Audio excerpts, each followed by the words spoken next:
ఈరోజు MLA camp office పైన జరిగిన దాడి అనేది దురదృష్టకరం. ఇది ఈరోజు ధర్నా చేసిన కాంగ్రెస్ కార్యకర్తలు, కాటా శ్రీనివాస్ గౌడ్ గారి వర్గము, కాటా శ్రీనివాస్ గారు చేసినటువంటి ఒక దుర్మార్గమైన ఆలోచన. ఇది చాలా దుర్మార్గము. ఎమ్మెల్యే క్యాంప్ ఆఫీస్ అంటే ఎమ్మెల్యే ఫ్యామిలీ మెంబర్తో సహా ఉండే ఇల్లు. ఇది ఒక ఎమ్మెల్యే ఇంటి మీద దాడి చేయడం అనేది దుర్మార్గం. మీరు ధర్నా చేసుకొని దిష్టిబొమ్మలు కానివ్వండి, ప్రజాస్వామ్యంలో ఎవరు చేసే హక్కు వాళ్ళకు ఉన్నది. కానీ ఈ అటాక్ చేయడం అనేది, అటాక్ చేసి చైర్లు కొట్టి డోర్లు కొట్టి ఇది చేయడం అనేది ఇది చిల్లర లెక్కలు, చీప్ మెంటాలిటీ, రోడ్ల మీద తిరిగేటోళ్ళు చేసే పని. ఇది మేము వారు చేసే ధర్నా గురించి కానీ మేము ఆలోచన చేసి ఉంటే ఏ విధమైనటువంటి పరిస్థితులు ఉంటుండే. ఈరోజు మాకు చాతకక కాదు, గాజులు పెట్టుకోలేమిడ. ఈరోజు పటంచెరు నియోజకవర్గం అంటే ఒక్కటిసారి కాదు, 2 సార్లు కాదు, 3 సార్లు నన్ను ఆశీర్వదించారు ప్రజలు.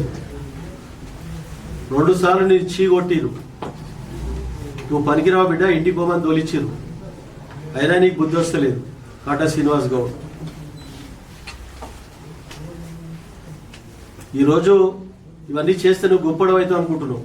కానీ నువ్వు గొప్పడవు కావు, జీవితంలో పనికి రాకుండా పోతావు అని చెప్తా ఉన్నా. 2 సార్లు ఓడిపోయినా మంచి ఆలోచన చెయ్యి.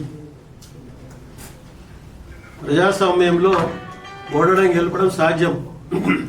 ఓ మంచి ఆలోచన చేయి. ప్రజలకు ఏ విధంగా సర్వీస్ చేయాలి,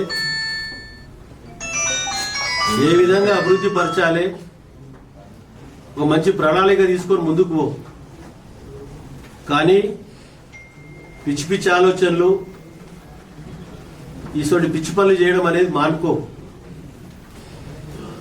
ఒకసారి సర్పంచ్ పది అప్పచెప్తే ట్రెజరీ అంతా మైనస్ చేసి, మైనస్ కాదు మిస్యూజ్ చేసిన కేసులో కోర్టుకు తిరుగుతా ఉన్న బిడ్డను. మామూలు సర్పంచ్ నువ్వు పనికిరావని చీకొడితే పనికిరావని చెప్పి కోర్టులో చుట్టుముడి తిరుగుతా ఉన్నావు. దాన్ని నువ్వు ఈరోజు గవర్నమెంట్ ఉన్నది, 2 సార్లు ఓడిపోయినా, నేను ఓడిపోయిన ఎమ్మెల్యేను అని అంటే ఎట్లా?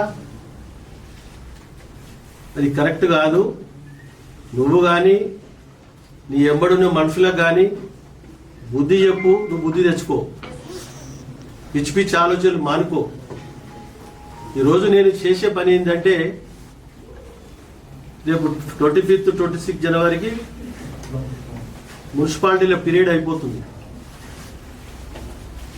5 సంవత్సరాల కాలంలో చేసిన వర్కులు కొన్ని ఇనాగ్రేషన్లు ఉన్నాయి, కొన్ని చేయలేవు, కొన్ని నాన్ స్టార్టెడ్ ఉన్నాయి, కొన్ని ఆన్గోయింగ్ ఉన్నాయి, కొన్ని కంప్లీటెడ్ ఉన్నాయి. అవన్నిటి గిట్ట ఇనాగ్రేషన్ చేయాలి. అన్ని పార్టీలలో ఉన్నారు. అలా బీజేపీ వాళ్ళు ఉన్నారు, కాంగ్రెస్ వాళ్ళు ఉన్నారు, టీఆర్ఎస్ వాళ్ళు ఉన్నారు, అందరు ఉన్నారు. అది అఫీషియల్ ప్రోగ్రామ్, అది పార్టీ ప్రోగ్రాం కాదు. పార్టీ కార్యకర్తలు ఎంబడేసుకొని తిరగడానికి.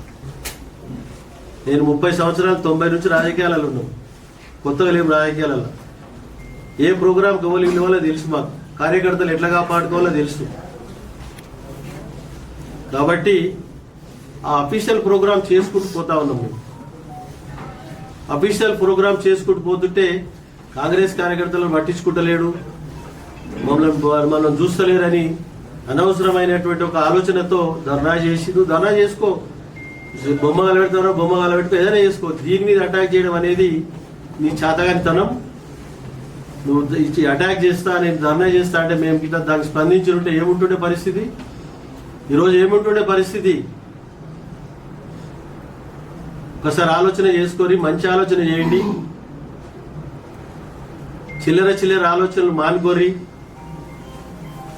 కాబట్టి దీన్ని పూర్తి స్థాయిలో ఖండిస్తా ఉన్నా.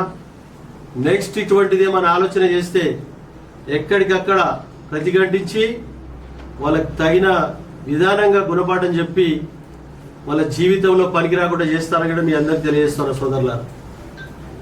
ఇది ఆషామాషిగా లేమిడా మీరు చేసే చీప్ మెంటాలిటీ ఆలోచన అనేది మానుకొని మంచి ఆలోచన చేయమని చెప్తా ఉన్నా. దీని మీద పోలీసు వాళ్ళు ఇమీడియట్లీ యాక్షన్ తీసుకోవాలి. ఎస్పీతో మాట్లాడినా, ఐజీతో మాట్లాడినా, ఐజీ గిట్ట 4 గంటలకు వస్తూ ఉన్నాడు. సీరియస్గా దీని మీద పోలీసు వాళ్ళు యాక్షన్ తీసుకొని ఈ దుర్ఘటనలో ఈ దాడి మీద ఎవరెవరు ఎంతమంది ఉన్నారో కంప్లైంట్ ఇవ్వడం జరుగుతూ ఉంది. వాళ్ళ మీద పూర్తి స్థాయిలో విచారణ చేపట్టి కేసులు ఫైల్ చేసి జైలుకు పంపాలని చెప్పి నేను డిమాండ్ చేస్తా ఉన్నా. ఎందుకంటే ఇది ఇటువంటి సంఘటన ఎక్కడ ఎప్పుడు జరగలే. మన ప్రాంతంలో ఎక్కడో జరిగింది కాదు. మన ప్రాంతంలో మంచి సాంప్రదాయం ఉంది. ఎలక్షన్ వరకే ఎలక్షన్ కొట్లాడతారు. దాని తర్వాత కలిసిమెలిసి అభివృద్ధిలో పార్టిసిపేట్ చేస్తారు, సమానంగా భాగస్వాములు అవుతారు. కానీ ఇటువంటి దుర్మార్గమైన ఆలోచనలు మానుకొని సీరియస్గా పోలీసు వాళ్ళని నేను డిమాండ్ చేస్తా ఉన్నా.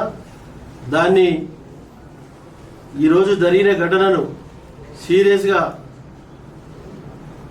మీకున్న అధికారాన్ని పూర్తిగా ఉపయోగించి వాళ్ళ మీద కఠిన చర్యలు తీసుకొని జైలుకు పంపాలని చెప్పి డిమాండ్ చేస్తా ఉన్నాను. అధిష్టానం దృష్టికి తీసుకెళ్తారండి. అయితే అధిష్టానం దృష్టికి తీసుకెళ్తారా?